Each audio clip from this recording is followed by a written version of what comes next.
Welcome back. ಹೊಸ ವಿಡಿಯೋಗೆಲ್ಲರಿಗೂ ಸ್ವಾಗತ. ಇವತ್ತಿನ ವಿಡಿಯೋದಲ್ಲಿ ಒಂದು ಸ್ಪೆಷಲ್ ಆಗಿ ಸ್ಕ್ವಿಡ್ ರೋಸ್ಟ್ ಮಾಡ್ತಾ ಇದ್ದೇನೆ. ಅಂದ್ರೆ ಡ್ರೈ ರೋಸ್ಟ್.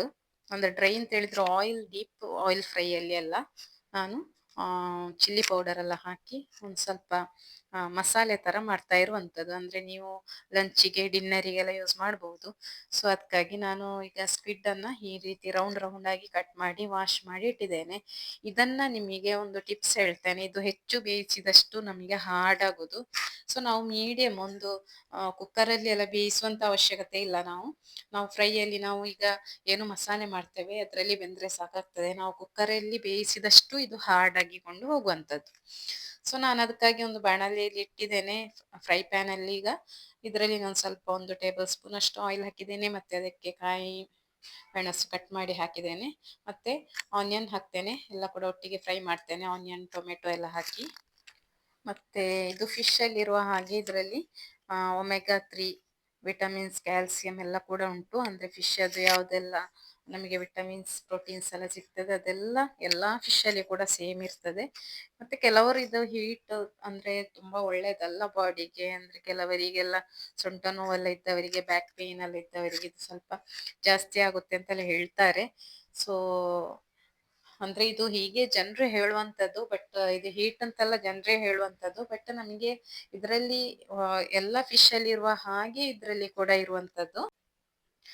ಅಂದ್ರೆ ಇದು ಹೆಲ್ತ್ ಬೆನಿಫಿಟ್ಸ್ ಅಂತ ಹೇಳಿ ಬಂದ್ರೆ source of omega 3 fatty acids ಇರ್ತದೆ ಇದರಲ್ಲಿ. ಮತ್ತೆ ಆ ಹಾರ್ಟ್ ಹೆಲ್ತ್ ಗೆ ಕೂಡ ಇದು ತುಂಬಾ ಒಳ್ಳೇದು. ಇನ್ಫ್ಲಮೇಷನ್ ಅನ್ನು ಕೂಡ ರೆಡ್ಯೂಸ್ ಮಾಡ್ತದೆ. ಮತ್ತೆ ಬ್ರೈನ್ ಫಂಕ್ಷನ್ ಅನ್ನ ಕೂಡ ಇಂಪ್ರೂವ್ ಮಾಡುತ್ತೆ. ಅಂದ್ರೆ ಎಲ್ಲ ಫಿಶ್ ಅಲ್ಲಿ ಕೂಡ ಇದು ಇರುವಂತದ್ದು. ಎಲ್ಲ ಫಿಶ್ ಅಲ್ಲಿ ಕೂಡ ಇದೆಲ್ಲ ಕಂಟೈನ್ಸ್ ಇದೇನು ಉಂಟು ಇದೆಲ್ಲ ಕೂಡ ಇನ್ಕ್ಲೂಡ್ ಆಗಿರ್ತದೆ. ಅಂದ್ರೆ ಒಮೆಗಾ 3 ಫ್ಯಾಟಿ ಆಸಿಡ್ಸ್.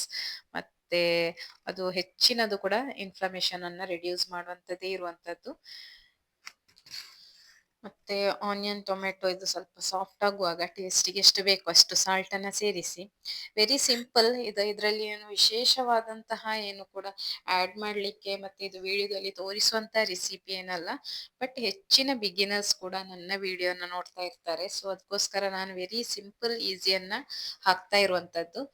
ಸೊ ಯಾರೆಲ್ಲ ಸಬ್ಸ್ಕ್ರೈಬ್ ಮಾಡಿಲ್ಲ ಅವರೆಲ್ಲರೂ ದಯವಿಟ್ಟು ನನ್ನ ಚಾನೆಲ್ ಸಬ್ಸ್ಕ್ರೈಬ್ ಮಾಡಿ. ಮತ್ತೆ ಅದೇ ರೀತಿ ನಿಮ್ಗೆ ಸಬ್ಸ್ಕ್ರೈಬ್ ಮಾಡುವಾಗ ಅದರಲ್ಲಿ ಒಂದು ಬೆಲ್ ಐಕಾನ್ ಇದೆ, ಅದನ್ನು ಕೂಡ ಪ್ರೆಸ್ ಮಾಡಿ.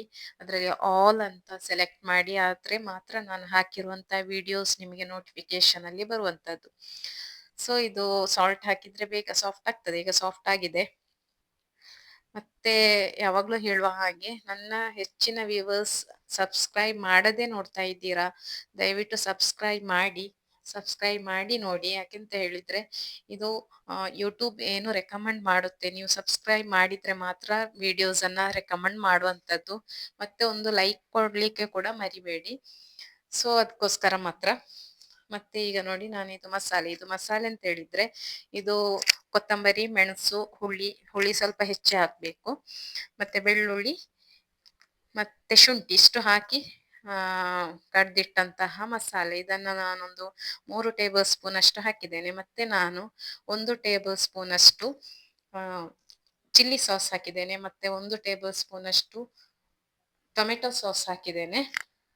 ಸ್ವಲ್ಪ ಟೇಸ್ಟ್ ಹೆಚ್ಚಾಗ್ಲಿಕ್ಕೆ ಮಾತ್ರ. ಇದು ಚಿಲ್ಲಿ ಟೈಪ್ ಅಲ್ಲಿ ಮಾಡುವುದಲ್ಲ. ಸೊ ಸ್ವಲ್ಪ ಟೇಸ್ಟ್ ಹೆಚ್ಚಾಗ್ತದೆ. ಟೊಮೆಟೊ ಸಾಸ್ ಹಾಕದಿದ್ರು ಆಗ್ತದೆ, ಸ್ವಲ್ಪ ಸ್ವೀಟ್ ಆಗಿ ಬರ್ತದೆ. ಮತ್ತೆ ನೀವು ಚಿಲ್ಲಿ ಸಾಸ್ ಹಾಕಿದ್ರೆ ತುಂಬಾ ಜ್ಯೂಸಿ ತರ ಬರ್ತದೆ. ಸೊ ಅದಕ್ಕಾಗಿ ನಾನು ಇದು ಆಡ್ ಮಾಡಿರುವಂತದ್ದು. ನಿಮಗೆ ಇದು ಇಷ್ಟ ಇಲ್ಲ ಅಂತ ಹೇಳಿದ್ರೆ ನೀವು ಇದನ್ನ ಸ್ಕಿಪ್ ಮಾಡಬಹುದು. ಇದು ಟೊಮೆಟೊ ಸಾಸ್ ಮತ್ತೆ ಚಿಲ್ಲಿ ಸಾಸ್ ಅನ್ನ ನೀವು ರೆಡ್ ಚಿಲ್ಲಿ ಸಹ ಹಾಕ್ಬಹುದು, ನಿಮ್ಗೆ ಗ್ರೀನ್ ಚಿಲ್ಲಿ ಸಹ ಸಾಸ್ ಹಾಕ್ಬಹುದು. ಸೊ ಅದು ಬೇಡ ಅಂತ ಹೇಳಿದ್ರೆ ನೀವು ಇದೆಲ್ಲವನ್ನು ಕೂಡ ಸ್ಕಿಪ್ ಮಾಡಬಹುದು ಅಷ್ಟೇ. ಸೊ ಈಗ ನೋಡಿ ನಾನು ವಾಶ್ ಮಾಡಿದಂತಹ ಸ್ಕ್ವಿಡ್ ಅನ್ನ ಇದಕ್ಕೆ ಹಾಕ್ತಾ ಇದ್ದೇನೆ. ನಾನು ನೋಡಿ ಈ ಮಸಾಲೆಯಲ್ಲೇ ಬೇಯಿಸುವಂತದ್ದು, ಸಪರೇಟ್ ಏನು ಬೇಯಿಸುದಿಲ್ಲ. ತುಂಬಾ ಜನರನ್ನ ನೋಡಿದ್ದೇನೆ ಸಪರೇಟ್ ಕುಕ್ಕರ್ ಅಲ್ಲಿ ತುಂಬಾ ವಿಸಿಲ್ ಹಾಕಿ ಒಂದು 4-5 ವಿಸಿಲ್ ಮಾಡಿ ಎಲ್ಲ ಬೇಯಿಸ್ತಾರೆ. ಬಟ್ ಅದ್ರ ಅವಶ್ಯಕತೆ ಇಲ್ಲ. ಯಾಕೆಂತ ಹೇಳಿದ್ರೆ ಸೇಮ್ ಬೇಯುವಂತದ್ದು. ನೀವು ಕುಕ್ಕರ್ ಅಲ್ಲಿ ಹಾಕಿದ್ರೆ ಹೆಚ್ಚು ಬೆಂದ್ರೆ ಹೆಚ್ಚು ಹಾರ್ಡ್ ಆಗುತ್ತೆ. ಸೊ ನೀವು ಅದರದ್ದು ಟೈಮ್ ಅಂದ್ರೆ ಒಂದು 10 to 15 ಮಿನಿಟ್ಸ್ ಇದರಲ್ಲಿ ಮಸಾಲೆಯಲ್ಲಿ ಬೆಂದ್ರೆ ಸಾಕಾಗ್ತದೆ. ಸೊ ಹೇಗೂ ಅದು ಹಾರ್ಡೇ ಆಗುವಂತದ್ದು. ಹೆಚ್ಚು ಬೇಯಿಸಿದ ಹಾಗೆ ಹೆಚ್ಚು ಹಾರ್ಡ್ ಆಗ್ತದೆ ಅಂತ ಹೇಳಿ ನೋಡಿ ಇಷ್ಟೇ ಇರುವಂತದ್ದು. ಸೊ ಇದೀಗ ಸ್ವಲ್ಪ ಇದ್ರಲ್ಲಿ ಅಂದ್ರೆ ಇದ್ರ ನೀರೆಲ್ಲ ಬಿಟ್ಟ ನಂತರ ಸ್ವಲ್ಪ ಹೊತ್ತು ಹಾಗೆ ಬಿಟ್ರೆ ಸ್ವಲ್ಪ ಮಸಾಲೆ ಎಲ್ಲ ಬಿಡ್ತದೆ ನೀರೆಲ್ಲ ಬಿಟ್ಟು ಇದು ಈಗ ಗಟ್ಟಿ ಉಂಟಲ್ಲ ಇದು ನಿಮಗೆ ಚಪಾತಿ ನಾನ್ ಪರೋಟ ಇದಕ್ಕೆಲ್ಲ ಈ ರೀತಿ ಇಷ್ಟೇ ಸಾಕಾಗ್ತದೆ. ನೀವು ರೈಸ್ ಒಟ್ಟಿಗೆ ಬೇಕು ಅಂತ ಹೇಳಿದ್ರೆ ಒಂದ್ ಸ್ವಲ್ಪ ನೀರನ್ನ ಆಡ್ ಮಾಡಿ ಮತ್ತೆ ಹೀಗೆ ಅಂದ್ರೆ ನೀವು ನಾನ್ ಸ್ಟಿಕ್ ಅಲ್ಲಿ ಮಾಡಿದ್ರೆ ಒಳ್ಳೇದು. ಸೊ ಹೆಲ್ತಿಗೆ ಒಳ್ಳೇದಲ್ಲ, ಬಟ್ ಅಂದ್ರೆ ಇದು ನಾವು ಬೇರೆ ಪಾತ್ರೆಯಲ್ಲೆಲ್ಲ ಮಾಡಿದ್ರೆ ಇದು ಅಡಿಭಾಗದಲ್ಲಿ ಸ್ವಲ್ಪ ಕಷ್ಟ ಆಗ್ತದೆ, ಸೊ ಹಿಡಿತದೆ, ಆಗ ನಮಗೆ ಟೇಸ್ಟ್ ಅಲ್ಲಿ ಸ್ವಲ್ಪ ಚೇಂಜಸ್ ಬರ್ತದೆ. ಅದಕ್ಕಾಗಿ ಮಾತ್ರ ನೋಡಿ ಹೀಗೆಲ್ಲ ಸ್ವಲ್ಪ ನೀರು ಬಿಡ್ತಾ ಉಂಟು.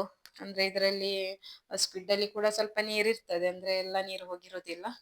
ಇದು ಬೇಯುವಾಗ ಇದರ ನೀರೆಲ್ಲ ಬಿಟ್ಟಾಗ ಸ್ವಲ್ಪ ಮಸಾಲೆ ತರ ಬರ್ತದೆ. ಈಗ ನಿಮಗೆ ಹೆಚ್ಚು ಗ್ರೇವಿ ಬೇಕು ಅಂತ ಹೇಳಿದ್ರೆ ನೀವು ಸ್ವಲ್ಪ ನೀರು ಆಡ್ ಮಾಡಿ, ಇಲ್ಲ ಅಂತ ಹೇಳಿದ್ರೆ ಇಷ್ಟೇ ಸಾಕು, ಅದರಲ್ಲಿ ಬಿಟ್ಟಂತ ನೀರೇ ಸಾಕಾಗ್ತದೆ. ಸೊ ರೆಡಿ ಆಗಿದೆ. ಇನ್ನು ನೀವು ಸ್ವಲ್ಪ ಕೊರಿಯಂಡರ್ ಲೀವ್ಸ್ ಮತ್ತೆ ಕರಿ ಲೀವ್ಸ್ ಅನ್ನ ಸಣ್ಣ ಕಟ್ ಮಾಡಿ ಹಾಕ್ಬಹುದು. ಬೇಕು ಅಂತ ಹೇಳಿದ್ರೆ ಮಾತ್ರ ಹಾಕ್ಬಹುದು. ಕೊರಿಯಂಡರ್ ಲೀವ್ಸ್ ಹಾಕಿ ಮತ್ತೆ ಅದು ಫ್ಲೇವರಿಗೋಸ್ಕರ ಮಾತ್ರ ಹಾಕೋದು, ತುಂಬಾ ಫ್ಲೇವರ್ ಇರ್ತದೆ ಕರಿ ಲೀವ್ಸ್ ಹಾಕಿದ್ರೆ ಕೂಡ. ಈಗ ಸ್ಕ್ವಿಡ್ ಅದು ಗ್ರೇವಿ ರೆಡಿ ಆಗಿದೆ, ಸ್ಕ್ವಿಡ್ ಮಸಾಲೆ ರೆಡಿ ಆಗಿದೆ. ಎಂತ ಸಹ ಹೇಳ್ಬಹುದು, ಗ್ರೇವಿ ಹೇಳ್ಬಹುದು, ಮಸಾಲೆ ಹೇಳ್ಬಹುದು, ಮತ್ತೆ ಆ ಸ್ಕ್ವಿಡ್ ಅದು ಡ್ರೈ ಮಸಾಲ ಹೇಳ್ಬಹುದು, ಏನು ಬೇಕೋ ಅದು ಹೆಸರು ಇಡ್ಬಹುದು. ಯಾಕಂತ ಹೇಳಿದ್ರೆ ಇದು ನಾನು ನಾರ್ಮಲ್ ಆಗಿ ಡೈಲಿ ನಾನು ಮಾಡುವಂತಹ ಒಂದು ರೆಸಿಪಿ, ಇದಕ್ಕೆ ಯಾವುದು ಹೆಸರಿಲ್ಲ. ಎಲ್ರೂ ಒಮ್ಮೆ ಟ್ರೈ ಮಾಡಿ ಫೀಡ್ಬ್ಯಾಕ್ ಅನ್ನ ಕಮೆಂಟ್ ಬಾಕ್ಸ್ ಅಲ್ಲಿ ಬರೀಲಿಕ್ಕೆ ಮರಿಬೇಡಿ. Thank you for watching. Stay tune.